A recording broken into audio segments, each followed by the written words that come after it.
Di Mazmur pasal yang ke-55 ayat yang ke-7 sampai ke-8. Mazmur pasal yang ke-55 ayat yang ke-7 sampai 8. Bagaimana sih kita bisa tenang di segala situasi? Karena akhir-akhir ini banyak orang Kristen yang cenderung dia resah dan gelisah di saat situasinya lagi nggak nyaman, nggak enak. Saya tanya ibu-ibu di rumah, kalau lagi nggak ada duitnya pasti bingung. Aduh, gimana ya mau bayar uang sekolah anak, mau belanja, bener nggak Pak? Ya Pak ya, bener nggak Pak? Kalau Bapak nggak kerja, pasti bingung, ada saya mau belanja apa ini Pak? Beras sudah habis Pak, ya kan? Terus mau belanja apa kita? Mau belanja sayur bagaimana? Ya kan? Tapi kita sebagai orang Kristen, katanya kita juga orang Kristen, kita terima Tuhan Yesus. Kita katanya dalam pemeliharaan Tuhan. Kita kembali ke ranah kita sebagai anak Tuhan. Ingat bahwa Tuhan tidak akan membiarkan kita jatuh tergeletak. Jika Tuhan saja mengirimkan saya dari Madura ke Kalimantan, Tuhan tidak pernah biarkan saya mati kelaparan. Dulu pernah saya sampai kelaparan karena saya masih dalam proses.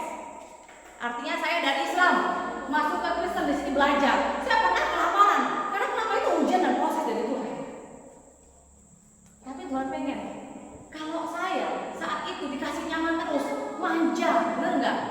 Kalau Anda punya istri, ya bapak-bapak di sini, kalau Anda punya istri dikasih duit terus, manja nggak istrinya? Bener nggak? Dikasih duit mulu istrinya, manja nggak? Pasti manja. Di saat nggak punya duit, pasti suaminya dimarahin, bener nggak? Bisa-bisa ditinggalin, bener nggak? Banyak kejadian kayak gitu, ya. Katanya apa? Coba.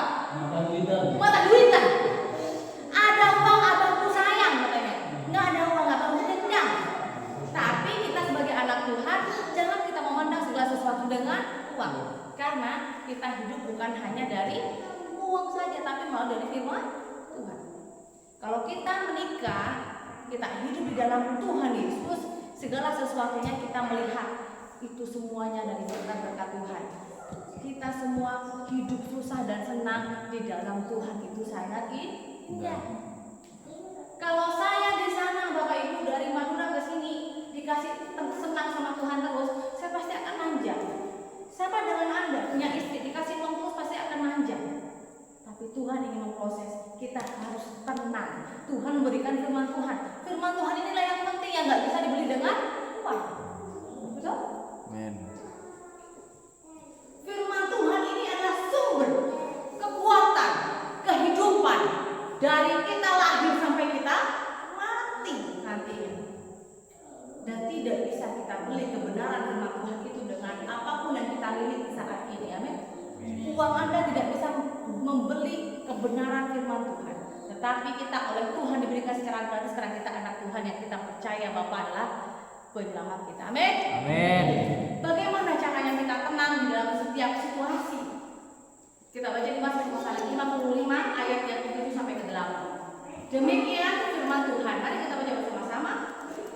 Sekiranya aku diberi sayap seperti merpati, aku akan terbang dan mencari tempat yang tenang. Bahkan aku akan lari jauh-jauh dan bermalam di padang gurun. Sekiranya aku diberi sayap seperti merpati. Merpati itu seekor Burung.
makan punya uang 100.000 nih ke warung,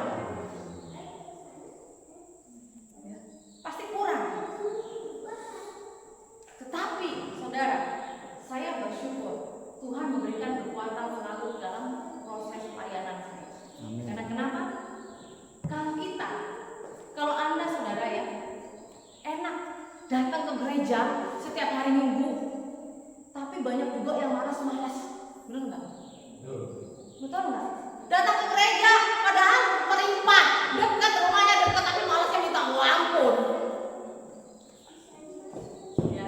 Sedangkan saya saudara, dari Beduai, saya bukan dari Balai ya, dari Beduai datang ke sini nih mau 2 jam.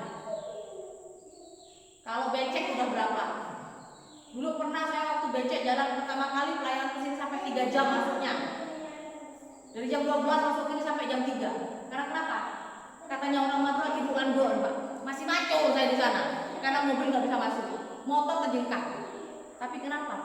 Saya melihat bukan saya melayani orang-orang perimpah, tapi saya melayani Tuhan. Ingat saudara, kalau Anda melihat segala sesuatu kita datang kepada Tuhan, Anda jangan melihat saya datang ibadah mau ketemu Ibu Diana yang khotbah, jangan. Tapi ingat bahwa saya datang ke rumah Tuhan karena saya ingin mendengarkan kebenaran firman Tuhan. Amin. Amin. Itu yang Anda datang. Jangan hanya datang nanti Mas Rio ya dan Dona ya, terus Ibu Chelsea yang akan nanti khotbah, jangan. Tapi kita datang, saya datang ke rumah Tuhan karena saya ingin mendengarkan kebenaran firman Tuhan. Haleluya, amin. Amin. Itu yang Anda harus dengarkan. Saya tanya kepada Anda, setelah Anda kerja setiap hari 1 minggu, selama 6 hari Anda kerja, adakah ada yang baca firman Tuhan? Saya tanya, adakah membaca Alkitab? Yang lain nggak ada, sibuk. Tapi suruh sembahyang, sibuk lagi. Makanya Bapak Ibu, kalau Anda sibuk kerja, setidaknya luangkan waktu, oke? Baca di Kejadian pasal yang kedua, Tuhan aja, ya Tuhan aja memproses, membentuk bumi dan segala isinya itu 6 hari. Mari, ya, jangan kayak melebihi dari Tuhan kita bekerja sampai 7 hari. Jangan sombong. Ingat, Tuhan tidak suka dengan orang sombong. Kalau ada lagu firman Tuhan apa? Pujian-pujian, ku pandang wajahmu dan berseru, pertolonganku datang darimu. Kalau lagi susah datang nyanyi sampai nangis, suruh sembahyang hilang-hilang. Lalu datang kalau sakit, Ibu pendeta tolong doakan saya Ibu pendeta, tapi sembahyang tidak pernah datang. Sekali disembuhkan Tuhan, bukan disembuhkan Ibu pendeta atau Bapak pendeta. Setelah sembuh hilang lagi, Pak. Nah, habis itu belum lagi ya, didoakan. Kalau udah sakit didoakan, lalu nggak sembuh, udah maju doanya Ibu pendetanya, Bapak pendetanya. Tapi ingat, kalau kita iman tanpa perbuatan, hakikatnya adalah mati. Kalau kita nggak percaya kepada Tuhan, kita nggak menyerahkan hidup kita kebenaran kepada Tuhan, itu nggak akan pernah berhasil dalam segala hal. Dalam segala hal. Ingat Bapak Ibu, Anda di sini orang pribumi loh. Anda di sini orang pribumi. Anda lihat ke jauh sana. Anda lihat ke balai. Ya. Di balai ada orang banyak pendatang. Gak usah jauh-jauh lah, di depan Anda orang Madura ini. Gak usah jauh-jauh nih ke balai. Di depan Anda orang Madura ini. Di balai ada orang Padang, ya. Ada orang Bugis, ada orang Batak, orang Jawa, orang pokoknya banyak. Tapi lihatlah Anda. Kenapa mereka lebih maju daripada Anda? Ayo, karena kenapa? Karena mereka rajin ibadah. Mereka membuka pola pikiran melalui firman-firman Tuhan. Orang Kristen pasti hidupnya lebih maju yang takut dengan Tuhan. Kenapa saya katakan begitu? Gak usah jauh-jauh. Contohlah saya tahun 2014 datang ke Kalimantan. 2014 Anda sudah ada, betul nggak? Udah punya rumah, betul nggak? Udah punya kebun, punya ini dan itu. Saya di sini masih luntang lantung, Bapak Ibu. Saya cuma dari Madura ke sini cuma bawa satu tas baju, nggak punya apa-apa. Tapi karena saya melihat bahwa saya melayani Tuhan, saya ke sana kemari tidur di depan gereja, tidur di depan toko. Saya dulu pernah merasakan itu, Bapak Ibu. Tapi karena hati saya melayani Tuhan, saya pernah jadi kuli, saya pernah jadi pembantu. Tapi saya tetap rajin ibadah. Saya tetap memberikan persembahan yang terbaik untuk Tuhan. Sebagai ucap syukur saya kepada Tuhan. Itu karena saya dari Islam masuk Kristen, saya mengucap syukur. Saya ingin mengajari kepada Anda bahwa Anda harus bersyukur. Pertama, kedua rajinlah ibadah. Memberikan yang terbaik untuk Tuhan. Takut dengan Tuhan, mau dengar-dengaran perkataan-perkataan pendetanya. Mau susah, senang, sakit, dan bagaimanapun Anda tetap patuh dan setia kepada Tuhan. Percayalah saudara, bahwa cepat atau lambat, tapi yang pasti hidup Anda akan berubah. Amin. Dan di sini saudara, bahwa sikap orang percaya menghadapi situasi, kita tak perlu terkejut dan kejut hati karena Alkitab sudah menyatakan jauh sebelumnya. Ingat bahwa mengapa kita harus bersikap tenang dengan apapun juga yang kita alami. Kita harus belajar pengendalian diri. Misalnya kita belajar, kita saat ini membuka usaha berkebun. Ya sekarang ini kan proses nugal ya kan. Orang sekarang di sini habis dari nebas, bakar ladang, nugal. Nah di saat nugal kita ini berdoa, mengandalkan Tuhan, minta dengan Tuhan. Kalau perlu puasain juga. Sama waktu saya mau membangun gereja di tempat ini, mau jangankan bangun gereja, mau masuk proyek di sini saya puasa. Kalau lihat dulu ya di YouTube saya, saudara, mungkin saya lebih kurus daripada sekarang. Karena saya lebih suka puasa dulunya. Karena kenapa? Tantangannya lebih besar di saat mau merintis daripada sekarang. Puasa terus. Pengen apa? Pengen bahwa saya ingin mendirikan rumah Tuhan, saya ingin melayani Tuhan, ingin memuliakan Tuhan. Itu ya tujuan saya. Tapi kalau kita memuliakan Tuhan, maka berkat-berkat Tuhan akan mengikuti kita dengan sendirinya. Cuma kan mengatakan bahwa carilah dahulu kerajaan Allah, maka segala sesuatunya akan ditambahkan. Amin. Itu. Percuma ada enggak orang yang sampai nungguin jenting kerja tapi enggak kaya gitu-gitu doang. Kayak sebentar habis itu hilang terus.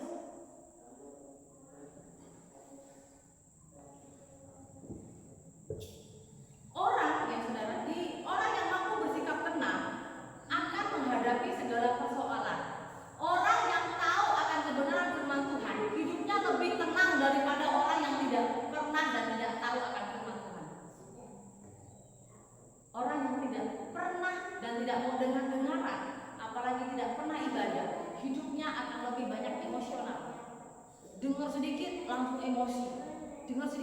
emosi. Karena kenapa? Hidupnya yang bergaul bukan bergaul dengan mau membangun hubungan dengan Tuhan, bukan. Tapi bergaulnya dengan apa? Iblis. Iblis suka, gak usah sembahyang kamu, masih ada minggu depannya lagi, sampai ke minggu depannya lagi, jangan sembahyang lagi lah. Sampai minggu depan, akhirnya nggak jadi sembahyang. Akhirnya melupakan Tuhan.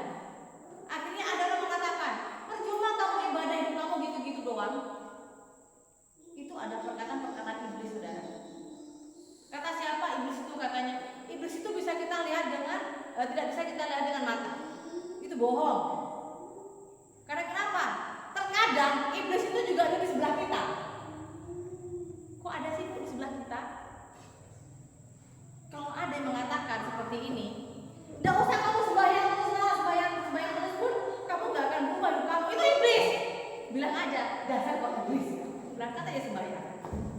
Amin.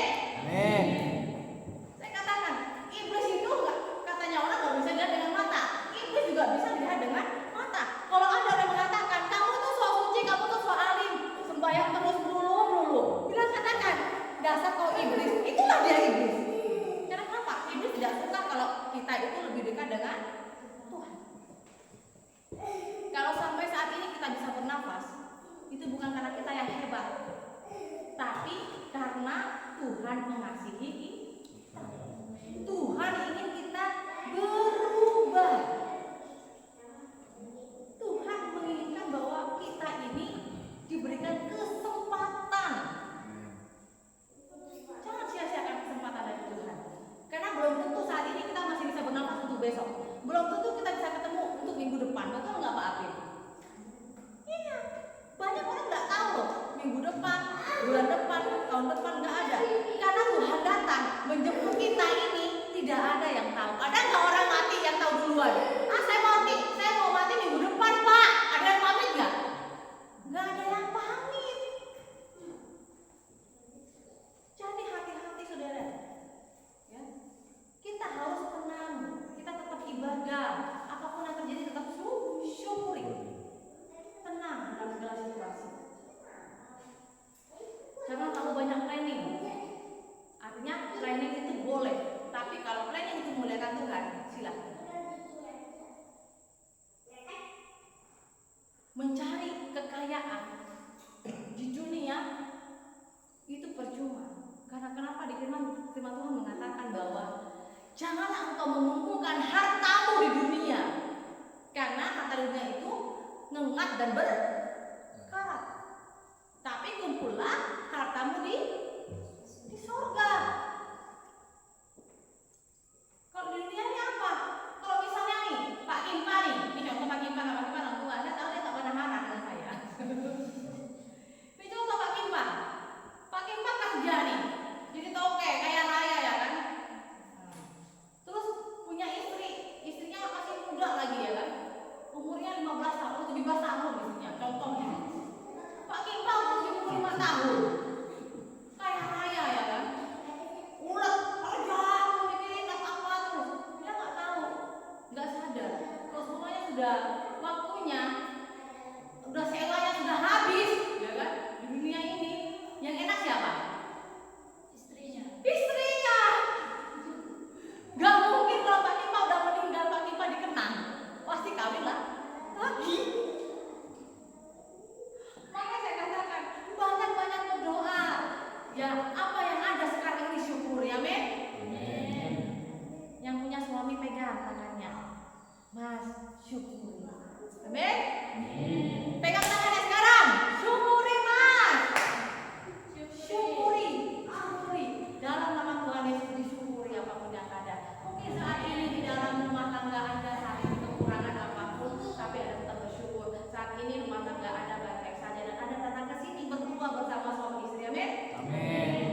Karena itu di 1 Petrus pasal yang keempat ayat 7 menyatakan, karena itu kuasailah dirimu dan jadilah tenang supaya kamu dapat berdoa. Hanya orang yang tenang bisa berdoa. Meskipun terkadang hati kita sakit, hati kita itu kecewa, hati kita ingin menangis, meskipun berdoa sambil menangis, pasti mama Ayu juga suka berdoa sambil nangis Mak Ayu.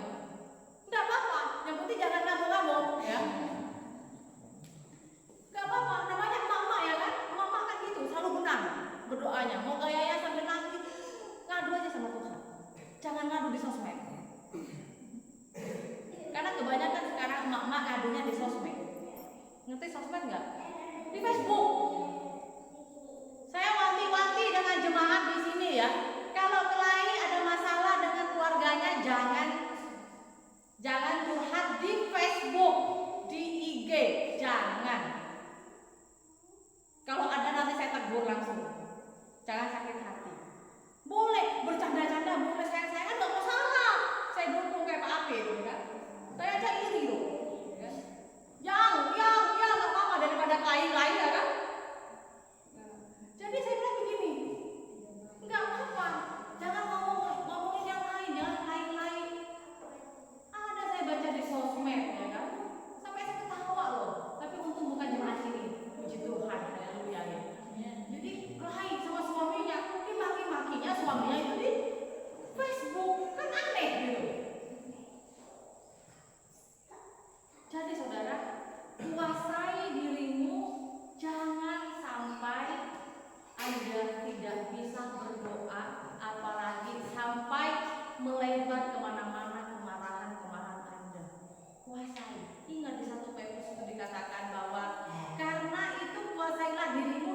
sudah tenang supaya kamu dapat berdoa.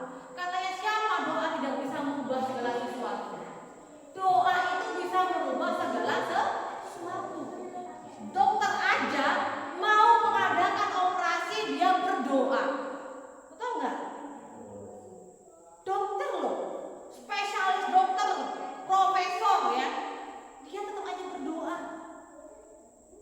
Yang Katolik berdoa dulu, yang Kristen berdoa dulu. Apalagi kita yang so jago-jago nggak mau berdoa. Orang yang berpendidikan tinggi saudara berdoa. Biasakan kalau Anda mau ke sawah, mau ke ladang, mau apapun juga berdoa. Ya, jangan jago-jago Anda ke ladang ya, ke ladang ya bawa apa namanya, bawa parang, nggak berdoa, kena parang nanti. Jangan kesandung kakinya sama kayu nanti. Tapi dokter saja ingat, kita lihat dokter aja yang profesor, dia mau operasi aja dia berdoa. Anda baca di sosmed, berdoa saudara, itu sudah orang yang berpendidikan tinggi. Contohlah orang-orang yang baik dan benar, agar kita juga tempias juga hal-hal yang baik. Jangan meniru hal-hal yang buruk dari orang lain, tapi tirulah hal yang baik. Iya, si itu tuh kok bisa maju, kenapa ya? Oh ternyata dia rajin berdoa ya. Karena kenapa? Di Kristen diajarkan bahwa doa dapat merubah segala sesuatu. Kalau saya, Bapak Ibu mengatakan, kenapa saya dari Islam masuk ke Kristen? Ya, karena saya sudah berdoa itu loh. Jika Tuhan yang orang Kristen bisa menyembuhkan saya, maka saya akan percaya bahwa Tuhan yang orang Kristen itu ada. Itu loh sebuah doa. Pergi ke dokter aja gak sembuh-sembuh loh dulu ya. Berobat itu semahal apapun obat-obat yang saya minum, itu gak sembuh loh. Tapi karena berdoa dari bibir mulut kita ini, dari hati kita ini, itu diberikan kesembuhan. Artinya berdoa itu luar biasa kuasanya. Amin. Amin. Jangan sepelekan berdoa. Memang berdoa itu tidak terlihat dengan mata langsung ya, mujizat itu. Tapi ada yang tidak percaya mujizat itu nyata dan bisa kita rasakan kalau kita benar-benar percaya. Amin. Amin. Yang terakhir, Mazmur pasal yang ke-62 ayat yang kedua. Demikian firman Tuhan. Kunci untuk mengalami ketenangan adalah tinggal dekat Tuhan, karena Dialah sumber keselamatan bagi kita. Amin. Tinggal dekat dengan Tuhan. Selama saya pelayanan di Kalimantan, yang paling banyak saya melayani orang berdoa adalah orang sakit aneh-aneh. Ngerti nggak sakit aneh-aneh? Orang yang sakit kena santet lah, dijupunin orang lah, sakit nggak sembuh-sembuh lah. Ke dokter yang terakhir nih, tidak jauh dari rumah saya di Pemodis, dibawa ke rumah sakit Antonius, disuntik jalurnya itu lo bengkok Bapak Ibu. Tidak sembuh-sembuh loh Bapak Ibu. Tetangga saya sendiri loh, itu orangnya masih ada. Orangnya sakit-sakitan, tapi karena dia bilang gini, saya tolong sembuhkan saya tidak bisa menyembuhkan Bapak. Yang bisa menyembuhkan Bapak adalah Tuhan Yesus. Saya hanya bisa berdoa. Sekarang kalau Bapak berjanji kepada Tuhan, Bapak bertobat yang pertama, kedua, Bapak mau sembahyang lagi, ya, ketiga, andalkan Tuhan, mintalah pertobatan yang sungguh-sungguh daripada Tuhan. Bapak akan sembuh saat ini. Iya Bu, siap. Orangnya Bapak Ibu langsung berdoa dan puji Tuhan sampai sekarang diberikan kesembuhan. Dan sampai sekarang ini pun dia rajin ibadah. Orangnya orang Katolik, tapi kalau sembahyang juga ke rumah saya. Kenapa saya katakan dia pergi ke rumah sakit Antonius? Tahu kan Anda rumah sakit Antonius besar ya kan? Tapi yang ajaibnya jarumnya itu kayak bengkok, itu berarti kenapa?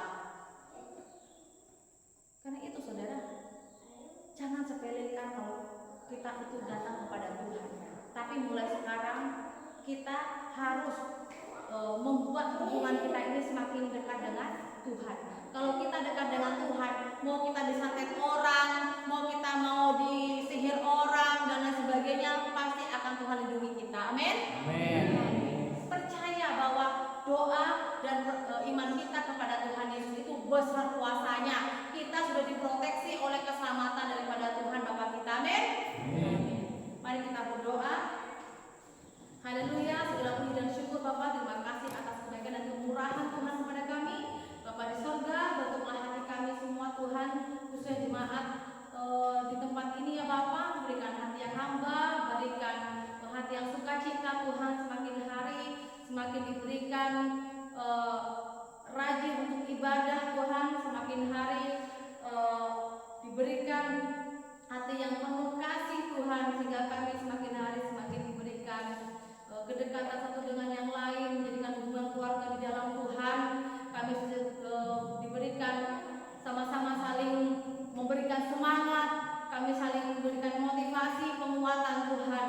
Karena akhir-akhir ini Bapak, mungkin kami sangat lelah dengan apa yang terjadi dalam kehidupan kami masing-masing, dengan pekerjaan kami Tuhan, khususnya di kampung ini. Tapi kami percaya ya Bapak, pertolongan Engkau selalu ada bagi kami. Tuhan Yesus, hamba berdoa di dalam tangan kasih Tuhan. Jika ada sesuatu yang kurang baik di dalam kampung ini Tuhan, hamba berdoa di dalam nama Tuhan Yesus, hamba tolak patah di dalam nama-Mu ya Bapa. Tuhan Yesus Kristuslah yang juru selamat kami, penyelamat kami, khususnya di desa Primpah ini Tuhan, hamba berdoa segala kutuk, sihir dan maut apapun Tuhan, hamba tolak patah di dalam nama Tuhan Yesus. Desa Primpah diberikan kedamaian, desa Primpah diberikan damai sukacita, memberikan berkat. Haleluya.